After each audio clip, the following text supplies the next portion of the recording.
Hi, this is Jim Cranston from 7 Every Minute and 7everyminute.com, the podcast and website about reimagining your life. Thanks for joining me today to talk about aging and retiring with grace. If you like what you hear today, please leave a like, subscribe, tell your friends, send me a message. Thanks for joining me tonight to talk about retiring with grace. First off, this is just not about President Trump and President Biden and the people in the current political thing. This is something that's actually a long time in coming, and certainly for each of us, it's something that's very personal as we get older, but it's also something that has happened throughout time. As people get older, that those around them say, maybe it's time for them to step aside. Leonid Brezhnev, remember with President Jimmy Carter, he was a former Russian president, Brezhnev was. He was to the point where he was basically almost unable to complete a single sentence on his own without prompting cards, and was basically controlled by the staff around him. That was quite some number of years ago, and there's many people before that. Ronald Reagan had come up in that context. There were people concerned about his mental capabilities. It happened with presidents back in the early 20th century, and it happened back in times like the Romans and the Greeks. So, like I said, there's nothing new about it, but I'd suggest a reduced version of what was going on in some of those circumstances was kind of going on with President Biden. Though happily he was still forceful enough to speak clearly on many topics such as Taiwan and Ukraine, despite the White House often walking back his typically quite honest remarks. We know former President is susceptible to surrounding himself with non-confrontational advisors who just support whatever he says, and now he has this very outspoken vice presidential candidate. When you put yourself in a position of power and have people around you who are just going to say yes, it's never a good situation, especially when you're older. Politically, the problem is that unelected people that are running the White House or the other head of state position, whether it's somebody's wife or some politically motivated team of advisors, doesn't matter. These people are not subject to political pressure because they aren't elected. So an important control point in a democracy is impaired. But it's not just politics. I mean, it's been in the news recently. It's very obvious when it's in politics, but it's just not politics where it's very important. I talk about Warren Buffett and Charlie Munger. We talked about them quite a bit. People, very wealthy people who did all the tremendous company investments. I could go on for days and days and days about their techniques and their viewpoint and things like that. But they're a really good example because they started operational and estate planning for as they got older many years before they actually got to that point. They're a really good model to follow. They started this orderly transition while holding on to those areas where they really added value, notably in planning and setting the high-level goals for the organization, Berkshire Hathaway. And they set guidelines, and they could really leverage their amazing experience. And the same for Ralph Lauren. You may remember a number of years back, I think it was 2015, that he realized his ability to manage the many aspects of his very large business empire were kind of getting away from him. And so he transitioned to a lesser executive role and also focused on being the chief creative officer. This allowed for an orderly transition while retaining his oversight in the area where he's world-renowned in his creative insights. But it's even true on a personal level for things like driving, finances, and if you're somebody, a sportsman or something like that, owning guns, even on daily things like that, how you take care of managing where your wallet is, quite frankly.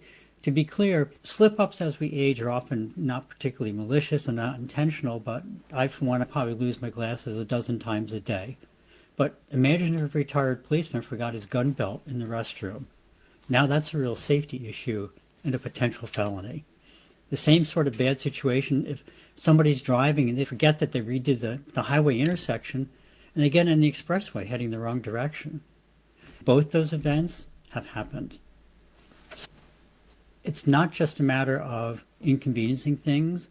It's really inadvertently endangering other people or endangering yourself. And of course, financial predators, they're not just online, but they often masquerade as kind of personal friends or caretakers. I personally know of more than one situation where people have been bilked out of tens of thousands of dollars by friends who are helping them out. It isn't easy to admit that you may not even be able to take care of your own finances, but not admitting it isn't any better. So what can we do about it? Well, first and super important, be honest with yourself. Don't just make excuses.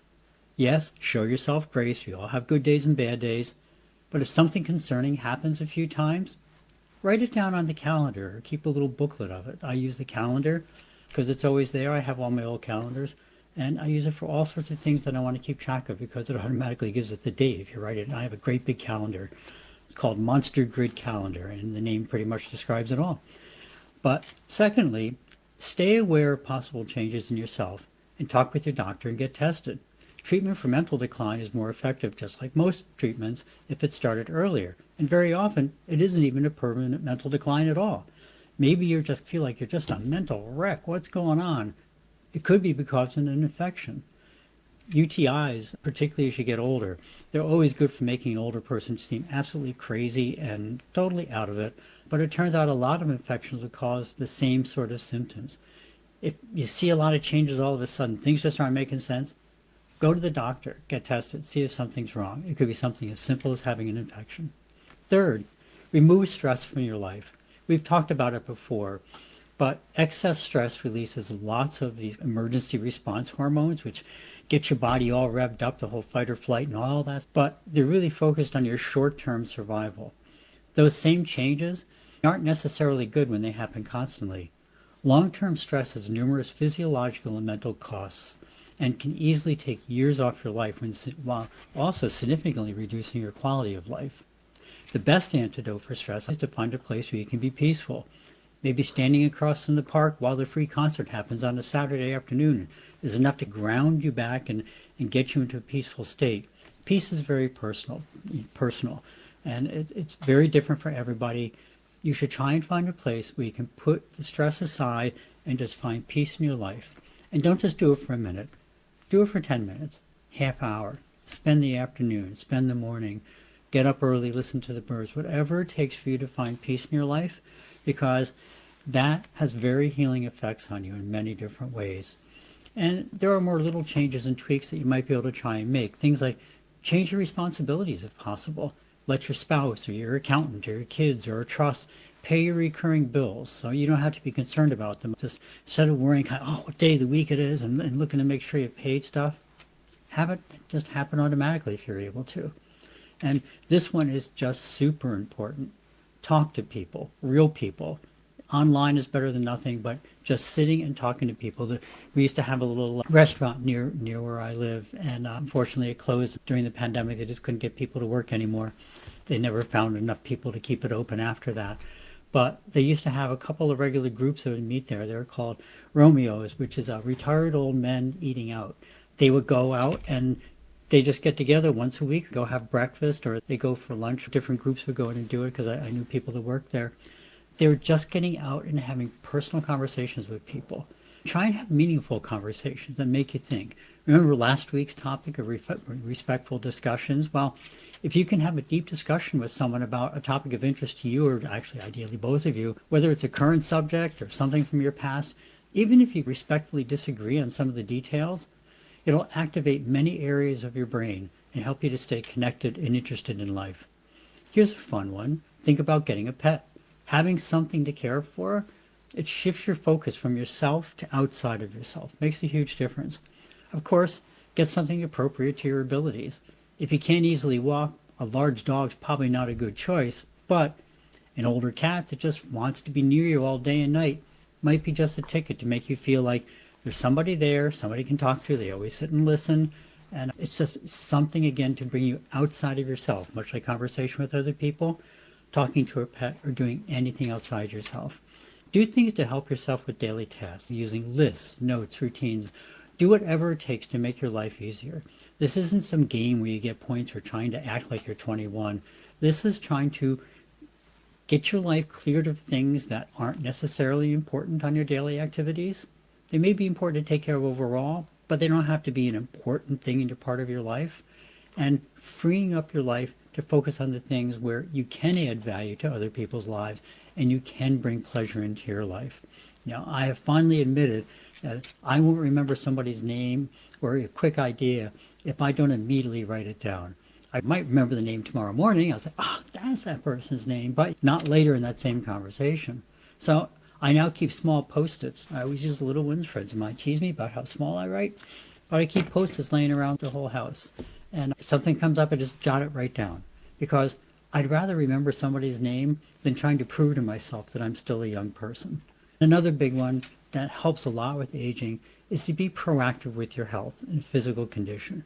Improving your health and physical condition have proven benefits for mental health, physical health, every which way. It just helps you. We've talked about some of the studies in the past, but the results are essentially 100% consistent. Being physically active and maintaining good health helps you in every way, including your mental acuity and especially your own attitude. And just a note, be careful with supplements. I recently saw ads for a product called Alpha GPC, and there's a couple ones with related names. It's this miracle anti-aging supplement. And do they have benefits? Yeah, they do have benefits, but there's also a direct correlation to long-term dosage and strokes. There was a long-term study of over 12 million individuals that brought this to light. Supplements are still a medicine. Talk to a doctor or other health practitioner before you believe every ad that will appear on your Facebook feed once they figure out your age. And very importantly, talk to your spouse, your siblings, and your children about your health, about the future, about your estate, all those other things we don't like to talk about with our siblings and our children and our spouses. It's much easier to prepare now than to leave everyone else with a mess or everyone else wondering what you would prefer to do as you age. Get that stuff out in the open. Talk about it. It's a lot easier for everybody. But most of all, as we always talk about, play to your strengths. You have new superpowers now. Use them. Probably some of your old superpowers have been replaced. President Biden, go back to him since it's a recent topic. He's a really good example. He does have a lot of experience, and that's his superpower. If you listen to him get in China's face over Taiwan, it was actually pretty exciting, quite frankly, and it was clear that he could still be very powerful on topics that were dear to him. But he's not young, and that's not a crime, but it is a reality. He might better have served his country, his party, and himself by sticking to his original plan of being a transitional single-term president and playing to his strengths, and then stepping into a new role to play to his new strengths of a very experienced politician who is now also an experienced president of the United States. This isn't a criticism per se, but it's a good example of how recognizing and embracing our changing attitudes is usually the best choice, but it's a very difficult choice. Notice I didn't say declining abilities, but our changing abilities. We all age and we all evolve as we do. That isn't bad, but as humans we tend to remember the past as the good old days, whether they're really all that good or not. So we remember being able to be more active and stay up all night, and we tend to forget how foolish we were. So embrace your new self, be proud of it, and recognize your new superpowers. It took you almost an entire lifetime to develop them, so use them to your best advantage. That's it for the evening. Take care of yourself. Live your life to the fullest, but stay aware that our abilities change as we age. Your health as you age is probably even more important than when you were younger. And equally important is watching for changes and addressing them honestly. Your homework, always optional, is to think about all those things you don't like to think about related to age. The physical ones are the easiest, but think about the mental ones too. They don't have to be something to scare you, but be honest and use it as a tool to make your life more productive. Extra points if you talk with your spouse, your kids, and your siblings about aging, both theirs and yours. The best time to plan is before you have to. Enjoy it and use it as an opportunity to grow together and to enjoy life together. As always, please remember the war in Ukraine, the wars in Israel, Palestine, that's heating up in different fronts again. Africa has a number of conflicts going on right now. South America has some activity going on again.